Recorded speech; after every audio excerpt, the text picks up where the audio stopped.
Milli Vanilli are having somewhat of a renaissance in the 21st century.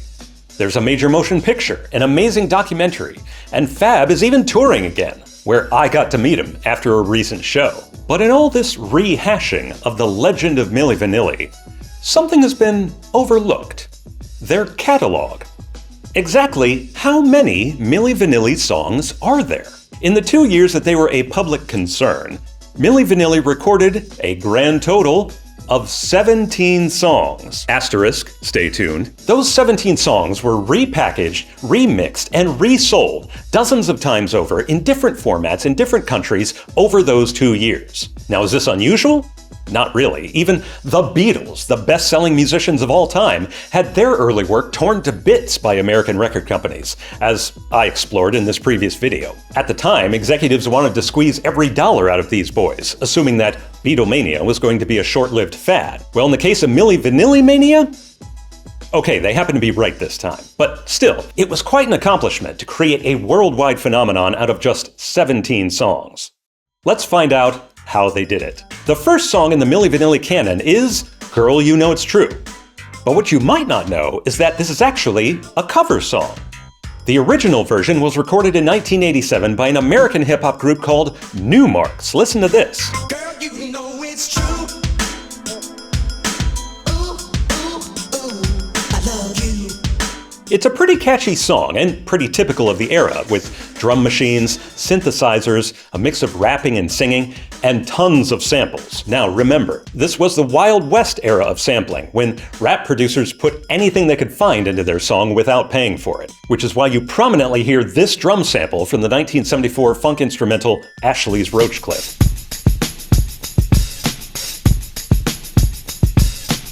German producer Frank Farian heard this song at a discotheque and decided to capitalize on it by recording his own version with some of his studio musicians. They duplicated everything from the original, including the spoken word intro. I really mean that much to you. I really mean that much to you?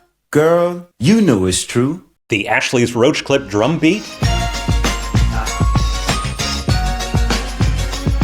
And the rapped verses, recruiting an American rapper from a local army base.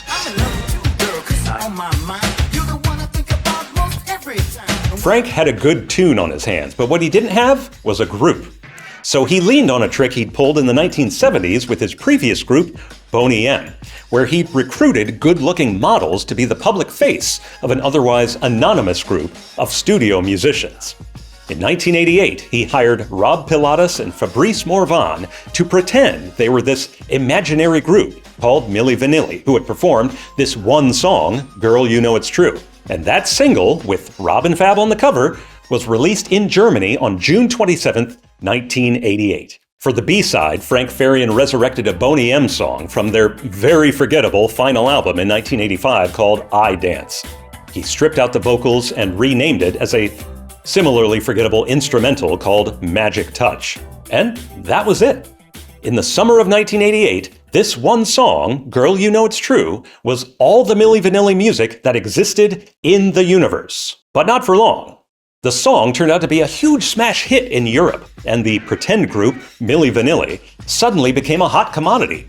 Frank Farian knew what he had to do. Following the same formula, he quickly started recording songs that sounded like they could have come from these two guys. The resulting album came out in Europe just a few months later, on November 14th, 1988, and it was called All or Nothing.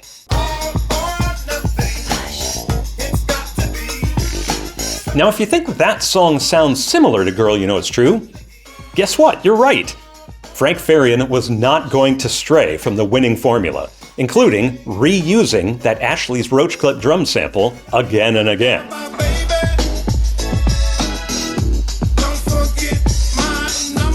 Now, in fairness, they did mix in a couple pretty decent original slow songs, including one called Girl, I'm Gonna Miss You. For the album, they renamed it I'm Gonna Miss You, because they didn't want two songs on the album that started with the word girl. Girl, I'm gonna miss you. By the end of the album, you could tell Frank Farian was really stretching to pad it out with material. They did a very 80s cover of the Deep Purple song Hush.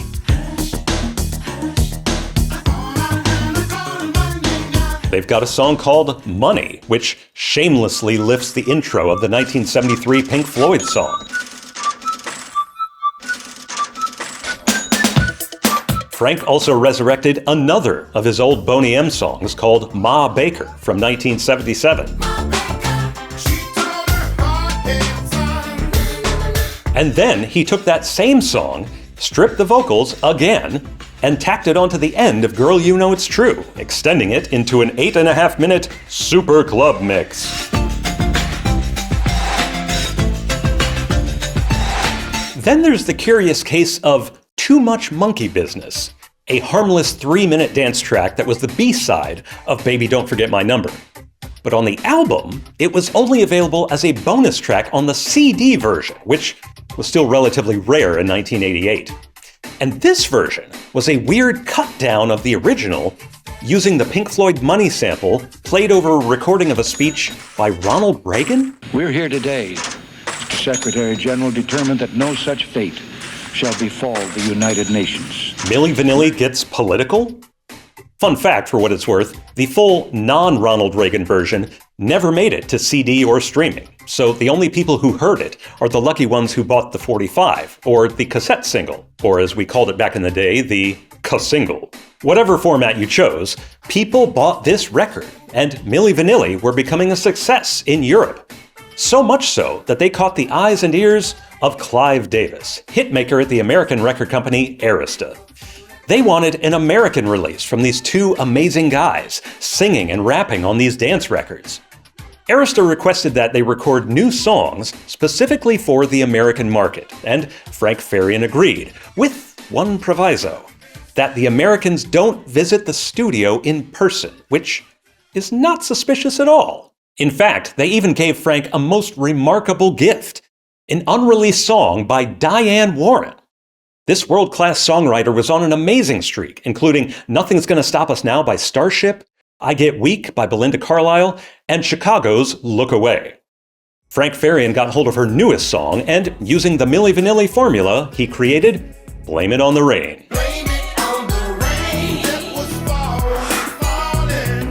I could just see Frank on the console debating with himself, do I put in that Ashley's Roach Clip sample one more time?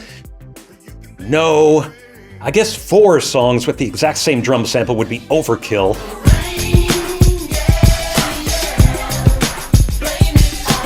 So these new American songs were sandwiched between the big European hits, and the resulting album, Girl You Know It's True, was released in America on March 7th, 1989.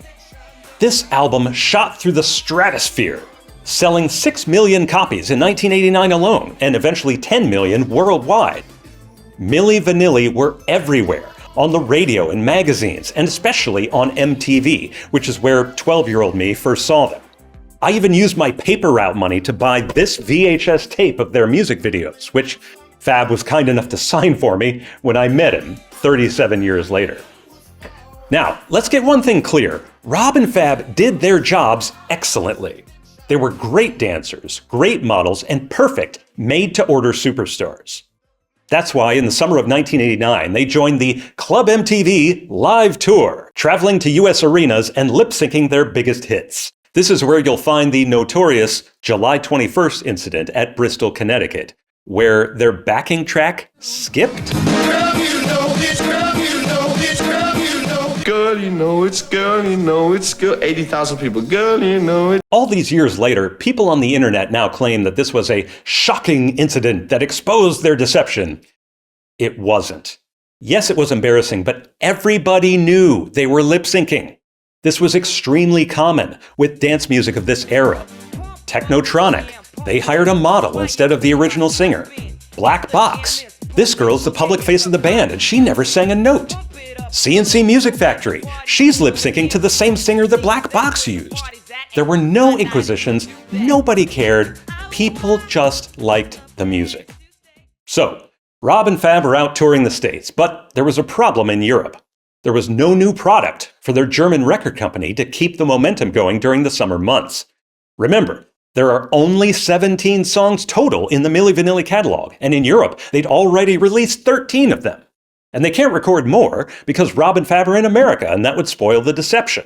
To solve this problem, they took 4 songs that were US exclusives, and also compiled a bunch of remixes of the 5 big European hits. And that was enough for a new European album released on June 26, 1989, called the US Remix Album. Ironically, despite its meager content, the US Remix Album actually outsold the original All or Nothing album in almost every territory where it was released. So the summer of Milli Vanilli is over, and the calendar now flips to 1990. Rob and Fab are still making personal appearances, including most notably at the Grammy Awards, where they won Best New Artist. Hey, just like the Beatles did. And those aren't the only Beatle connections. Rob and Fab appeared in a Traveling Wilburys video, which means I guess they're on the same level as George Harrison?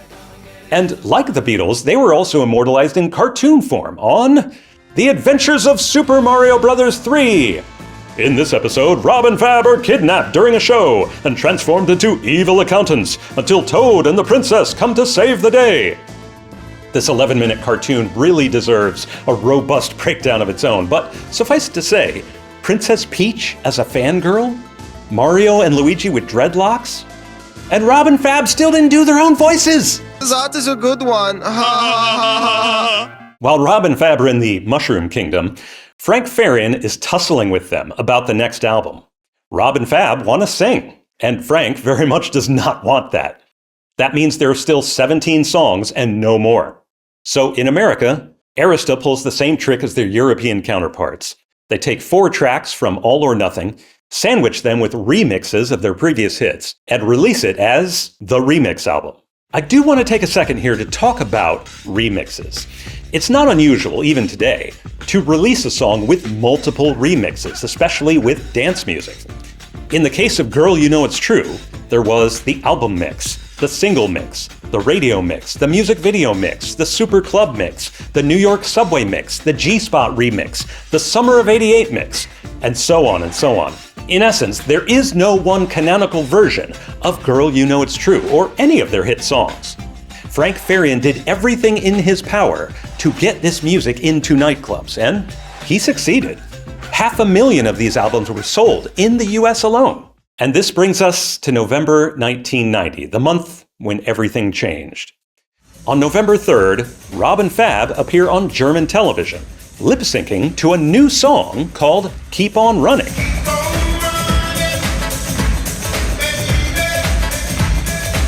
It's pretty catchy and likely destined to become their next hit song. The single is released in Europe on November 5th with a note on the back that says, "From the forthcoming album, 10th of January, 1991. That never happened. On the 14th of November, under media pressure, Frank Farian held a press conference where he admitted Rob and Fab didn't sing a note and, in essence, fired them as Milli Vanilli. A week later, Rob and Fab held their own press conference where they publicly apologized, returned their Grammy Awards, and also pled their case about how they were misled by Frank Farian. As you might guess, it didn't go well, and Rob and Fab became pariahs in the entertainment industry. Arista went so far as to pull their record from store shelves, and even European albums were now required to put a sticker on the cover, crediting the actual singers and citing Rob and Fab for visual performance. And that was that for Milli Vanilli. Except, just a month later, also on German television, we see this.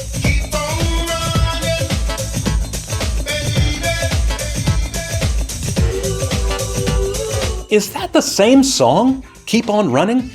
And is that another group of people lip-syncing to it? I mean, surely Frank Farian wouldn't do this again, would he? Would he? Oh yes, he would.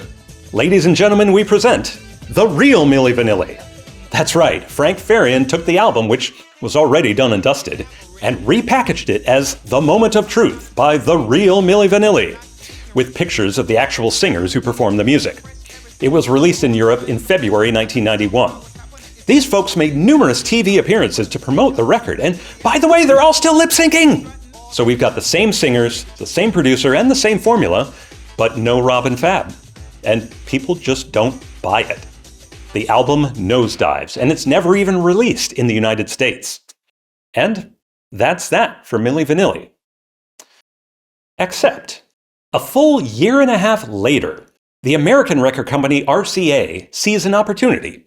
After all, no one in America ever heard these songs. So they invented a new group called Tryin' B and released a repackaged version of the album in the United States on August 22, 1992. But even the addition of three Diane Warren songs didn't help this album have any success with American audiences. Not for lack of trying, of course. Frank Farian kept reusing these Diane Warren songs with his other groups, and eventually did score a hit in Europe in 1996 with the slow dance song When I Die, sung by No Mercy. But as for Milli Vanilli, that's that, for real this time. Except, on October 28, 1992, Rob and Fab show up on The Arsenio Hall Show. And oh, by the way, they've been in the studio working on some tracks. As the finale of the show, they perform, live, singing, not lip-syncing, to an original Rob and Fab song called We Can Get It On. Girl, if I told you once what I feel for you, I would think that you would understand me. It's great to see them back again, but will people buy a Rob and Fab record if it's not Milli Vanilli? Only one way to find out. Their self-titled debut comes out on March 29, 1993, and it flops mightily. The guys still look great, but the Frank Farian producer magic is missing, and while Fab can sing pretty good, Rob cannot. Also, by 1993, America has moved on from this Eurodance pop music. White kids are all listening to alternative music, and black kids are listening to gangster rap. So, that's that for Milli Vanilli. For real, for real! Except, on August 17, 1997, VH1 debuts a new show called Behind the Music, which tells the stories of famous musicians. And the very first episode features Milli Vanilli. People are fascinated by the real behind-the-scenes story from Rob and Fab. It turns out all they needed was a little bit of distance and time, and people embrace Milli Vanilli like never before. To capitalize on this goodwill, Rob and Fab go back into the studio and start recording tracks for a comeback album called Back and in Attack. They'd completed the album and even planned a reunion tour. But unfortunately, Rob Pilatus can't overcome his problems with addiction, and on April 22, 1998, he overdoses at the age of 33. The album is shelved, and the final Milli Vanilli music will never see the light of day. And that is truly that for Milli Vanilli. Except, in the 21st century, the nostalgia train has now come full circle for our long-braided heroes. Sony, who are now the rights holders for the music, published this greatest hits compilation in 2006. It features 16 songs, almost their entire catalog. The only track missing is the one they didn't have the rights to, the Deep Purple cover Hush, and you can find that on streaming. What you can't find on streaming is the real Milli Vanilli album, and I'll let you debate in the comments whether that's a good thing or not. As for Fab, he continues to write and record his own music. He joined forces with the real Milli Vanilli singer John Davis, performing together as Face meets Voice, which is just adorable. And then, of course, we have the feature film, Girl You Know It's True, and the documentary, Milli Vanilli, both of which are amazing. And the official Milli Vanilli YouTube channel continues to remix their music for new audiences, including acoustic renditions from Fab, and even sped-up versions specifically for TikTok. There was something about Milli Vanilli that fully captured our attention back in that magical 2-year period. Despite the turmoil, the controversy, and yes, the meager discography, the spectacle of Milli Vanilli was so big, you couldn't help but get swept up in it. One of my biggest takeaways from meeting Fab in person is his relentless positivity. He is always smiling, always encouraging, not dwelling on the past, but celebrating it, and using it as a stepping stone, a uniting force to bring people together. And if 17 songs can do that, then you know it's true.